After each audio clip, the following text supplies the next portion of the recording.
자, 우리 그러면 계속해서 진도 나가보도록 하겠습니다. 자, 우리 지난 시간까지 해서 우리 세계사 중에 중국사, 그리고 일본사, 그다음에 서아시아사, 그다음에 인도사까지 하면서 살펴봤습니다. 저 이번 시간부터 배울 내용은 바로 서유럽, 유럽에 대한 역사인데요. 자, 그러면은 우리 지난 단원에서 유럽 역사 어디까지 배워봤는지 우리 지난번 쌤이 나눠준 자료 보면서 한번 기억 되새기는 시간 갖도록 하겠습니다.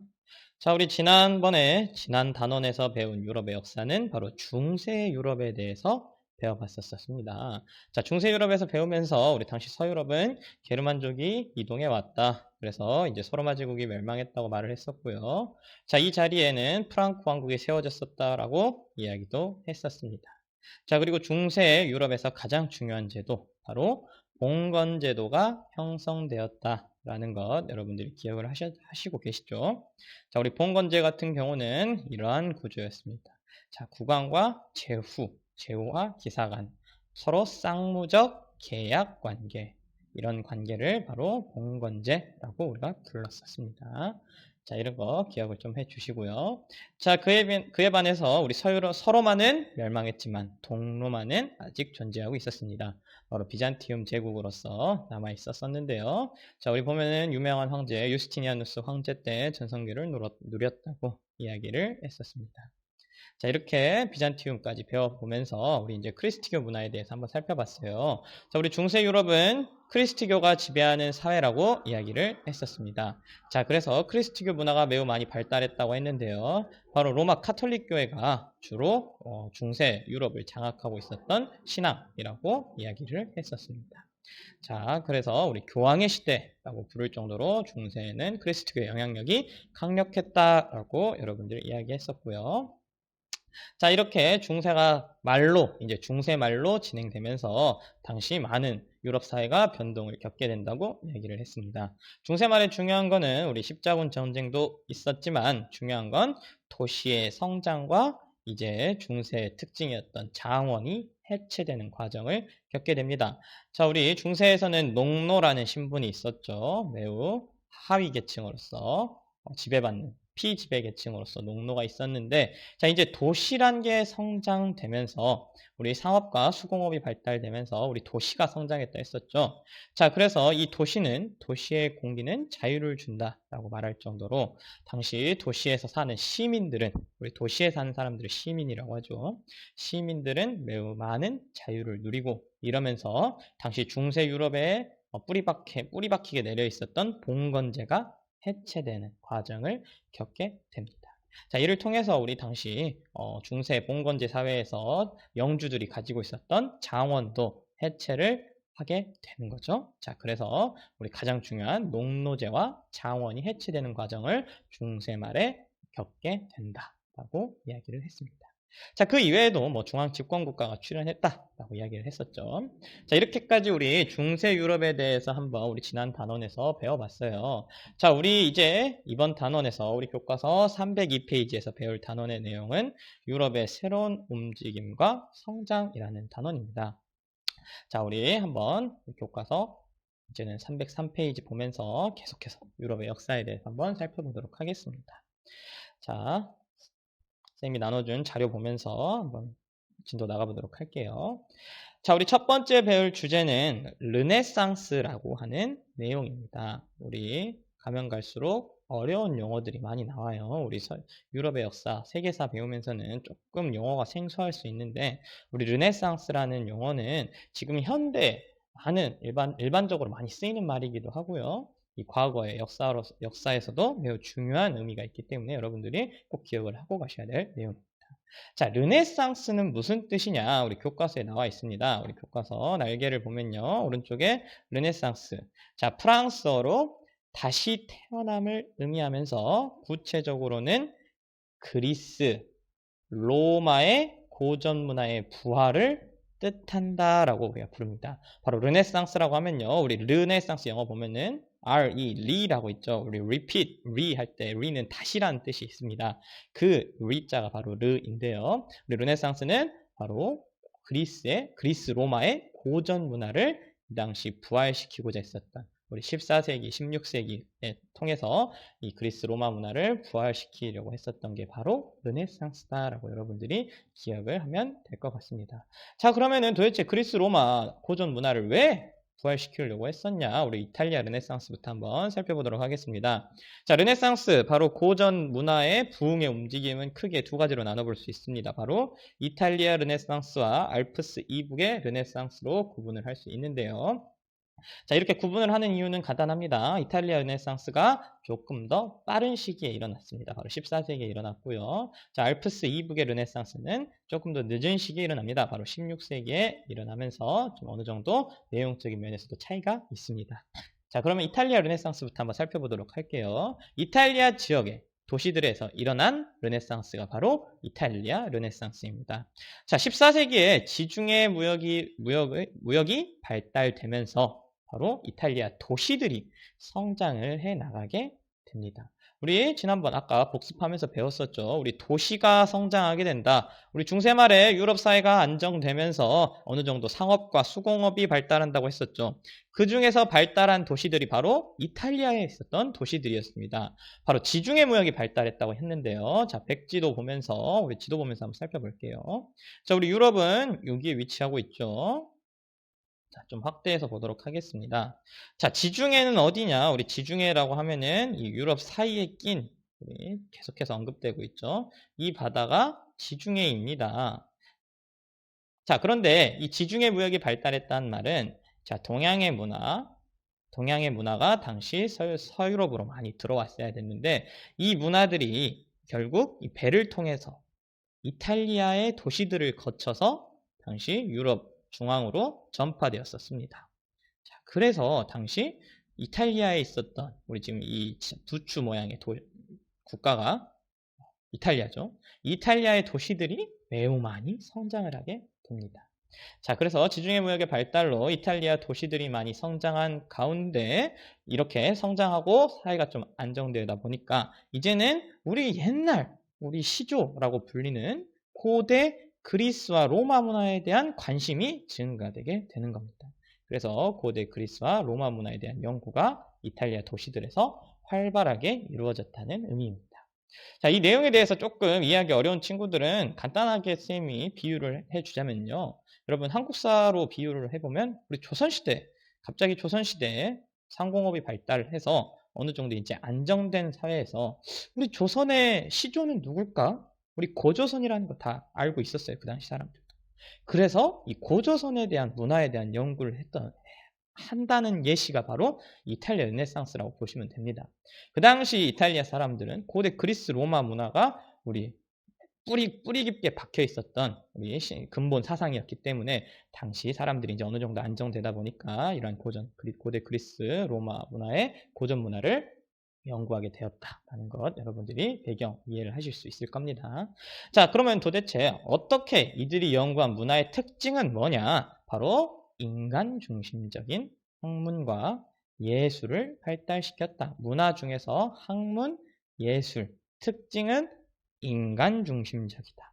인간을 중심으로 인간을 표현하고 인간이 중심이 되는 학문을 연구하고 했던 게 바로 이탈리아 르네상스의 특징입니다. 그래서 우린 이걸 뭐라 부르냐? 우리 인문주의라고 부르게 됩니다.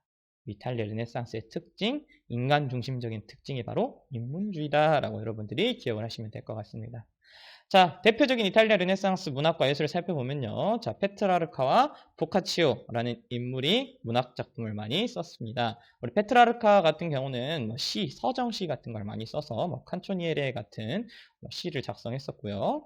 자, 보카치오 같은 경우는 근대적인 소설을 쓰게 됩니다. 그게 바로 데카메론이라는 근대적인 소설을 쓰게 되면서 어느 정도 이탈리아 르네상스의 길을 열게 되는 인물입니다. 자, 예술적으로 살펴보면요. 우리 예술에서 우리 이탈리아 르네상스의 특징이 아주 잘 나타나고 있어요. 자, 레오나르도 다빈치, 유명하죠? 레오나르도 다빈치라는 인물이 그린 모나리자라는 한번 그림을 볼까요? 여러분들 많이 알고 있죠? 자, 모나리자를 보면은 여러분 많이 아는 그림입니다. 매우 인간 중심적인 특징이 가지고 있다라는 거 여러분들 알 수 있죠? 르네상스 시대에 우리 레오나르도 다빈치가 그린 그림입니다. 자, 계속해서 살펴볼게요. 자, 레오나르도 다빈치뿐만 아니라 우리 다음 미켈란젤로라는 인물도 매우 유명한 인물이죠. 이 미켈란젤로의 다비드상이 가장 인간 중심적인 바로 인문주의적 특징의 조각상을 만들게 됩니다. 바로 다비드상인데요. 자, 보시면은 옛날 사람들은 인간에 대한 연구는 많이 하지 않았었어요. 인간의 신체, 특히 인간의 신체에 대한 거는 딱히 구체적으로 연구하지 않았었는데 우리 당시 다비드상, 우리 미켈란젤로가 만든 다비드상을 보면은 매우 인간의 실제적인 묘사가 잘 돼 있는 바로 인간 중심적인 르네상스의 특징을 잘 담고 있습니다. 자, 이러한 특징이 있고요. 자, 그 다음에 우리 마지막으로 라파엘로라는 인물이 그린 아테네의 학당이라는 벽화입니다. 자, 아테네의 학당이라는 벽화 보면은, 자, 아테네 보면은 옛날 고대 그리스에 있었던 위치했던 도시 국가였었죠. 그 아테네의 학당에 이러한 사람들, 이러한 학자들이 있었을 거야 라고 하면서 많은 학자들을 그려놓았었어요. 그래서 이 그려놓은 벽화인데요. 여러분들 보면은 이렇게 지금 현재 바티칸 시국에 가면은 바티칸 박물관에 벽화에 그려져 있습니다. 자, 그래서 이러한 많은 당시 아테네 그리스의 학자들을 그려놓은 게 바로 라파엘로다라고 여러분들 이해를 하시면 될 것 같습니다. 자, 보시면은 쌤도 우리 바티칸에 가서 많이 봤었는데요. 선생님이 찍은 사진은 사람에 항상 치여 있어가지고 제대로 찍지 못했는데 이렇게 많이 이런 사진을 찍고 있습니다. 밑에 보면 다 지금 이렇게 찍고 있죠. 쌤도 유행에 맞춰서 한번 찍어봤는데 찍는 게 쉬운 것도 아니고 보는 것도 쉬운 일이 아닙니다. 이 아테네 학당이 유명한 작품이기 때문에 여러분들 꼭 기억을 해주시면 좋을 것 같습니다. 자, 참고 삼아 이야기를 해드리면은 이 아테네 학당 중앙에 있는 인물은 우리 당시 고대 그리스의 유명한 학자들이죠. 바로 아리스토텔레스와 플라톤이 그려져 있는 그림입니다. 자, 이렇게 많은 고대 그리스, 로마 이렇게 문화들이 지금 재생되고 있는 게 바로 르네상스다. 여러분들이 기억을 하시면 될 것 같습니다. 자, 그러면은 계속해서 살펴보도록 하겠습니다. 자, 이제는 알프스 이북 르네상스입니다. 자, 알프스 이북 르네상스는 어떤 특징이 있냐? 우리 일단 위치부터 한번 살펴보도록 할게요. 자, 알프스 산맥이 어디 있는지 여러분들이 알아야 될 텐데, 자, 보시면요. 우리 지금까지 이탈리아 르네상스였습니다. 우리 성장한 이탈리아 도시들을 중심으로 해서 많이 발달한 게 르네상스라고 했었는데, 우리 알프스 산맥이 딱 이탈리아 북쪽을 가로막고 있습니다. 우리 산맥을 쌤이 파란색으로 표시하도록 하겠습니다. 자, 알프스 산맥이 이렇게 위치하고 있습니다. 그래서 이 산맥 북쪽에 이 북쪽의 알프스 이북의 르네상스는 약 200년이 늦게 발달하게 되었었는데요. 바로 16세기에 발달하게 된 게 바로 알프스 이북 르네상스입니다. 자, 알프스 이북의 르네상스는 어떤 특징을 가지고 있냐? 자, 보시면은 가장 큰 특징입니다. 우리 이탈리아 르네상스랑 좀 차이점이 있는데요. 르네상스에 크리스트교, 종교적인 색채가 많이 담겨 있게 됩니다. 그래서 연구 또한 크리스트교 문헌을 연구하게 되었었고요. 자, 그러다 보니까 당시 부패한 교회나 아니면은 불합리한 현실을 비판하는 등 매우 개혁적인 성격을 띠고 있던 게 바로 알프스 이북 르네상스의 특징입니다. 자, 첫 번째 특징, 크리스트교적 특징을 가지고 있다. 그래서 크리스트교의 문헌 연구도 했었고요. 자, 두 번째 특징은 개혁적인 성격을 가지고 있다. 이게 무슨 뜻이냐 하면요. 우리 여러분 아까 쌤이 잠깐 복습했을 때 중세말 유럽의 특징은 도시가 성장하고 이제 봉건제와 자원, 농노제가 해체되어가는 과정을 겪는다고 했었는데 우리 알프스 이북의 르네상스는 대부분 동유럽에 많이 위치하고 있습니다. 근데 우리 동유럽의 특징이 뭐냐? 우리 동유럽의 특징은 서유럽과 달리 이러한 자원 해체, 봉건제의 해체, 그다음에 농노제의 해체가 느립니다. 그래서 아직 이렇게 시민들이 존재하는, 자유를 존재하는 사람들이 많이 없었습니다.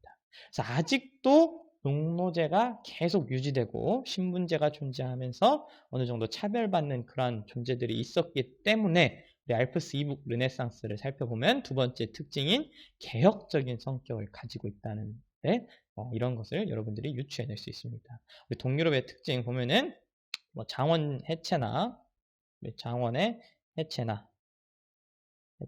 느리고요.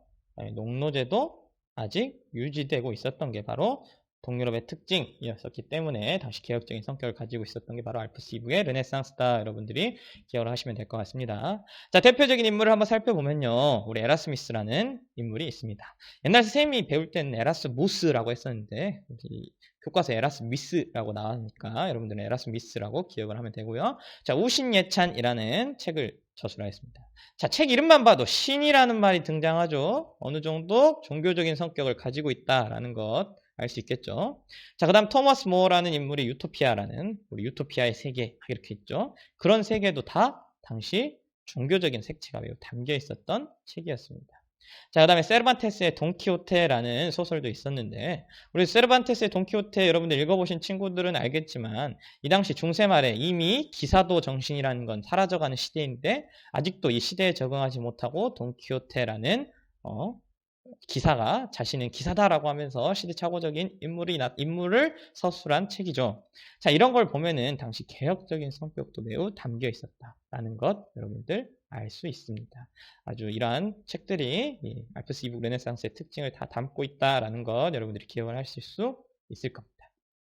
자, 그 이외에도 알프스 이북에서는 과학과 기술도 발달하게 되었었는데요. 자, 코페르니쿠스와 갈릴레이가 이제 철저한 연구를 통해서 이전까지 우리 크리스트교가 지배하던 사회에서는 항상 지구가 중심이고 지구 중심으로 하늘이 움직인다고 생각을 했었는데 이제는 우리 지구가 움직인다는 지동설을 제기했었죠. 자, 그런데 이 사람들, 우리 특히 갈릴레오 갈릴레이라는 인물은 당시 그 종교적 색채 아주 강한 시대에 살고 있었는데 이 지동설을 주장하니까 결국 죽음을 당하게 되죠.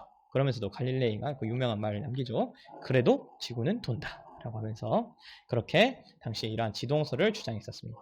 자, 그리고 또 중요한 인물이 나오게 되는데요. 바로 구텐베르크라는 인물이 등장하게 됩니다. 우리 구텐베르크가 뭘 했냐? 바로 활판 인쇄술을 만들게 됩니다.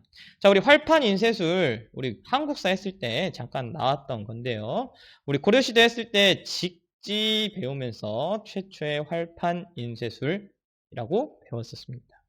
자, 그런데 우리 여전히 세계사에서는 이 구텐베르크의 활판 인쇄술을 아직까지도 세계 최초의 활판 인쇄술이라고 많이 배우고 있어요.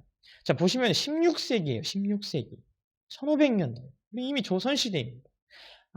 우리 지금 보면 어느 정도 시기만 봐도 고려시대가 훨씬 더 이르다고 알 수 있는데 아직 우리나라가 그만큼의 우리 역사도 외교도 국력이 중요합니다. 나라 힘이 조금만 더 강해진다면은 이제는 세계 최초의 활판 인쇄술은 직지다라는 게 전 세계에서 가르쳐질 수 있는 시기가 올 겁니다.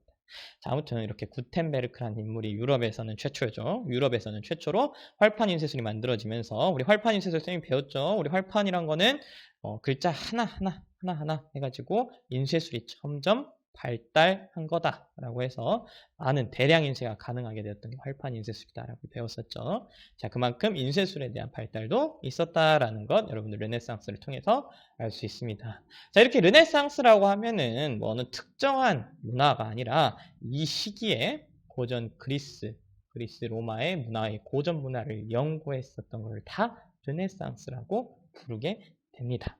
자, 아무튼 우리 르네상스까지 한번 살펴보았고 우리 지금 현대에서도 뭐 현대 르네상스 이렇게 많은 용어가 등장하고 있기 때문에 여러분들이 꼭 기억을 하시고 넘어갈 용어라고 할 수도 있겠습니다. 자, 우리 오늘 두 번째 내용 이제 종교개혁에 대해서 한번 살펴보도록 하겠습니다. 자, 종교개혁입니다. 우리 종교개혁 하면은 지금 또 현대에 많이 여러분들이 들을 수 있는 내용입니다. 이제는 우리 유럽 사회가 현대에 미치는 영향이 크기 때문에 이러한 역사 하나하나가 여러분들이 가지고 있는 교양이라고 생각할 수도 있을 것 같아요. 아무튼 한번 내용 진행해 보도록 하겠습니다. 자, 교과서는 이제 304페이지를 피시면 되겠고요. 자, 우리 종교개혁입니다. 자, 종교개혁이란 뭐냐? 쌤이 한 문장으로 정리를 하면은 우리 이전까지 배우던 크리스티교 우리 크리스트교라고 이전까지 계속 배워오던 게 우리 이제 현재 현대 종교를 보면은 지금 교회 가는 사람 따로 있고 성당 가는 사람 따로 있죠. 우리 그걸 뭐라 부르죠? 뭐 기독교 믿는 사람, 뭐 천주교 믿는 사람 이렇게 하죠. 이 같은 크리스트교가 이제는 기독교, 천주교로 나누어지는 게 바로 종교개혁입니다. 바로 종교개혁 배경부터 한번 살펴보도록 하겠습니다. 우리 지난번에 배웠죠. 우리 중세 말에 거쳐서 십자군 전쟁 후에 이제는 십자군 전쟁의 결론은 실패로 거듭나게 되죠.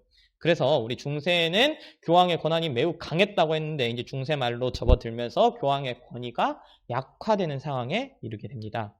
자, 또한 문제점은 우리 당시 지방의 교회들이 이제 점점 시간이 지나면서 부패해가는 과정을 겪게 되면서 우리 당시 루터를 시작으로 해서 종교개혁이 일어나게 됩니다. 자, 그럼 우리 첫 번째 그 유명한 루터의 종교개혁에 대해서 살펴보도록 하겠습니다. 자, 루터는 종교개혁의 시발점이 뭐였냐? 우리 기폭제는 바로 로마 교황이 면벌부를 판매하게 되는 걸로 인해서 이게 시작이 되게 됩니다. 자, 면벌부가 뭐냐? 우리 당시 교황이 면벌부라는 종이를 발행을 했었어요. 그래서 이 면벌부란 뭐냐? 당시 죄를 지으면은 그 죄로 인해서 지옥을 가는 게 당시 크리스티교에 대한 교리였어요. 자, 그런데 교황이 이렇게 벌을 받으면은 면벌부를 발급해주면 너는 벌을 감할 수 있다. 지옥에 안 갈 수 있다. 라고 해줬던 게 바로 면벌부였어요. 자, 그런데 이 교황이 이 면벌부를 돈 주고 팔았던 겁니다. 물론 장사를 한 거죠. 돈을 얻기 위해서.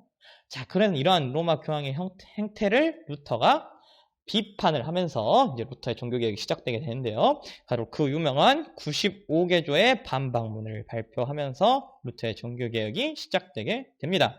지금까지 루터가 우리 교회에 얼마나 부패한지 얼마나 짜증나는지 하면서 95개, 그러니까 95개의 교회의 잘못된 점을 다 적어놔서 딱 방을 붙여버립니다. 그래서 이거 니네 이거 잘못했어 라고 하면서 95개조의 반박문을 딱 쓰는데요. 자, 그러면서 루터는 이러한 그리스도교는 개혁이 필요하다라고 하면서 새로운 루터파 종교를 이제 만들어 나가게 되는데 이 루터가 주장한 이제 종교는 어떠한 종교였냐? 바로 크게 두 가지의 특징을 가지고 있습니다. 바로 신앙지상주의입니다.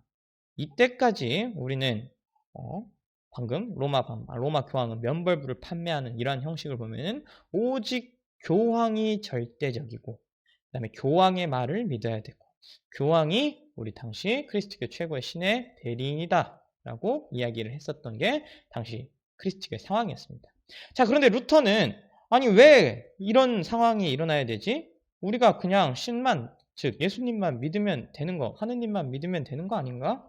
그래서 오직 이런 교황 말을 듣고 성직자들의 말을 듣는 게 아니라 오직 믿음과 은총을 통해서만 구원받을 수 있다고 주장한 겁니다.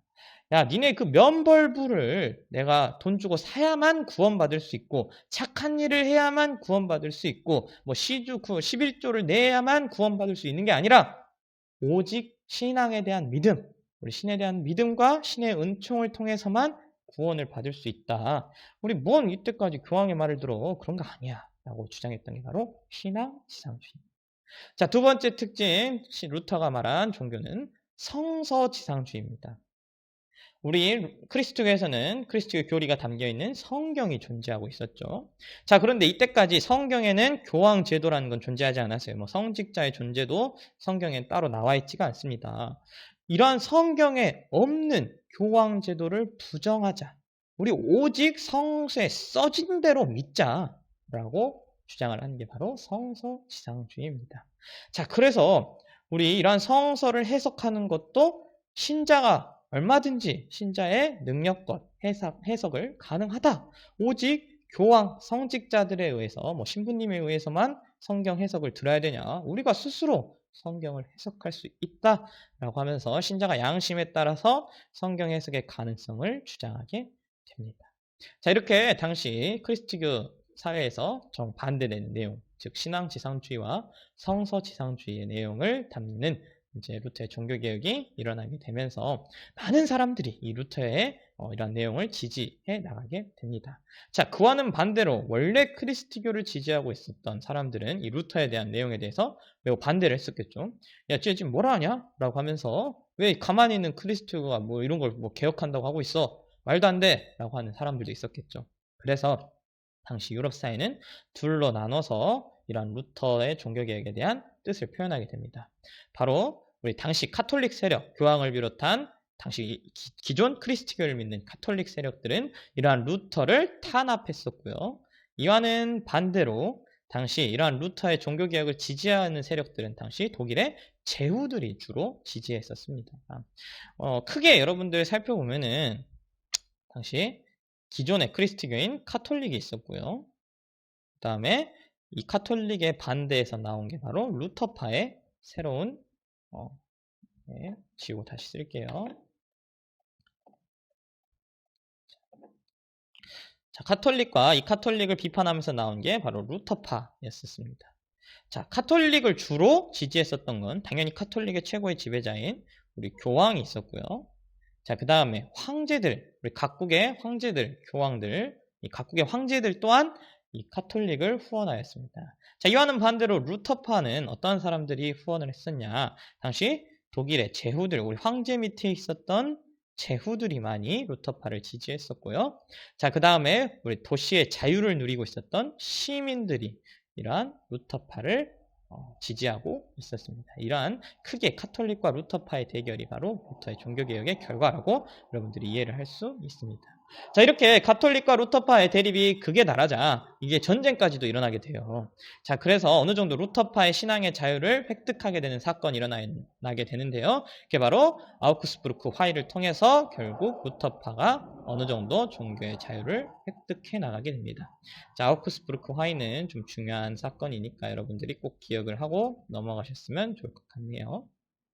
자, 뭐 카로세라는 황제를 통해서 황제 때 이제 루터파가 어느 정도 신앙의 자유를 획득하게 됩니다. 이전까지는 루터파를 매우 탄압했었는데 이제는 자유를 얻게 된 거죠. 자, 이렇게 루터의 종교개혁 한번 살펴봤고요. 자, 종교개혁은 크게 세 가지로 한번 알아볼 수 있는데 바로 칼뱅의 종교개혁이 두 번째고요. 자, 그 다음에 영국의 종교개혁이 세 번째입니다. 자, 그럼 칼뱅 한번 살펴볼게요. 자, 칼뱅은 누구냐?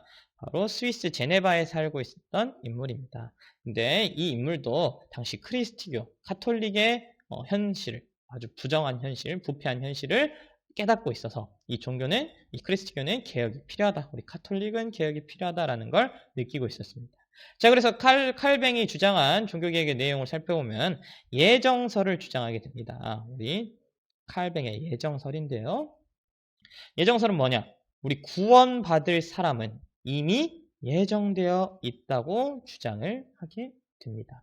자, 이미 구원받을 사람은 예정되어 있으니까, 야, 니네 막 그렇게 막 그 성서에 나와 있지 않은 우리 교황이 말하는 것들, 성직자가 말하는 것들, 뭐 이렇게 하면은 구원받을 수 있어, 뭐 착한 이랑 구원받을 수 있어, 막 이런 것들 다 믿을 필요 없어. 이미 구원받을 사람은 예정되어 있는 거야. 그러니까 너네는 지금 니네가 하는 일, 니네 지금 현재 본분에 충실해야 돼 라고 했던 게 바로 칼뱅의 종교개혁입니다.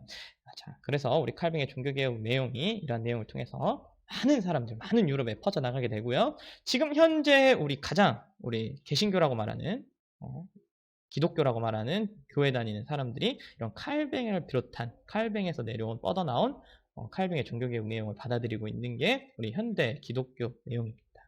자, 그래서 우리 칼뱅의 종교개혁은 당시 프랑스나 영국, 네덜란드로 많이 퍼져나가게 되면서 많이 유럽사회에 전파가 되었다라는 것 여러분들이 기억을 하면 좋을 것 같습니다. 시작은 루터가 했는데 많이 퍼져나간 건 칼뱅이다라고 여러분들이 좀 기억을 하면 되겠고요. 자, 그 다음 영국입니다. 영국도 종교개혁을 일어났는데 영국은 조금 웃깁니다. 바로 헨리 8세라는 영국의 왕이 스스로 종교를 개혁하게 되는데 이 종교 개혁을 하게 된 원인이 매우 간단합니다. 당시 헨리 8세 원래 카톨릭을 믿고 있었는데 우리 카톨릭 교리상으로는 이혼하고 그다음에 재혼하고 그런 게 좀 자유가 많이 없었어요. 자, 그런데 우리 헨리 8세가 어느 정도 좀 여자들을 많이 밝히는 스타일이셨어가지고 이러한 이혼하고 다시 결혼 재혼하고 이런 거에 대한 자유를 추구해서 이런 크리스트교 못 믿겠다. 나 우리 영국만의 새로운 종교를 만들자라고 해서 영국이 수장법이라는 법을 만들게 됩니다. 그러면서 당시 영국 교회의 수장이 교황이 아니라 국왕이 영국 교회의 수장이 되는 그런 수장법을 발표하게 되고요. 자, 헨리 8세의 뒤를 이어서 엘리자베스 1세 때에는 이제 이러한 영국의 종교를 따로 독립적인 종교인 영국 국교회라고 하는 새로운 종교를 만들어 나가게 되는 겁니다. 크리스티교 내용의 기반에 통해서 그다음에 새로운 신교적 내용을 많이 담고 있다라고 여러분들이 기억을 하면 될 것 같네요. 자, 그래서 이제 우리 교과서에서 많이 나오고 어떠한 용어들이 많이 나오냐. 이렇게 종교개혁들을 통해서 이 크리스트교 카톨릭은 이제 크게 두 개로 나눠지게 됩니다. 예전 크리스트교, 원래 우리 초대 교황부터 시작해서 지금 현재까지 이어져 오고 있는 이 카톨릭은 구교라고 우리가 부르고요. 그 다음에 새로운 종교개혁을 통해서 뭐 루터파든 칼뱅파든 영국이든 새로운 종교개혁을 통해서 새롭게 믿은 크리스트교는 신교라고 부르게 됩니다. 신구 이렇게 여러분들이 이해를 하면 될 것 같습니다. 자, 이렇게 종교개혁이 순순히 일어난 게 아니라 당시 이러한 구교와 신교와의 대립은 전쟁으로까지 번질 정도로 매우 큰 대립이었습니다. 그래서 우리 종교전쟁이 일어나게 되는데 가장 큰 종교전쟁이 30년 전쟁이자 우리 종교전쟁을 끝낸 전쟁이 바로 30년 전쟁입니다. 17세기에 유럽에 엄청 많은 나라들이 끼면서 다시 구교와 신교로 나뉘어서 전쟁을 벌이던 게 바로 30년 전쟁인데요. 30년 동안 일어났다 해서 30년 전쟁입니다. 이 30년 전쟁의 끝이 우리 베스트팔렌 조약이라는 조약으로 끝을 맺게 됩니다. 자, 그러면서 이제 우리 당시 아우크스부르크 화의로는 루터파의 신앙만 자유가 획득되었었죠. 자, 그런데 이제는 칼뱅파 뭐 이런 거 다 해가지고 신앙의 자유가 모두 다 인정되었던 게 바로 베스트팔렌 조약입니다. 아주 중요한 조약이니까 여러분들 베스트팔렌 조약도 꼭 기억을 해주셨으면 좋을 것 같습니다. 자, 이렇게까지 해서 우리 오늘 크게 서유럽의 두 가지 르네상스와 종교개혁에 대해서 살펴봤고요. 우리 다음 시간에는 신앙로 개척과 절대왕정에 대해서 한번 배워보도록 하겠습니다.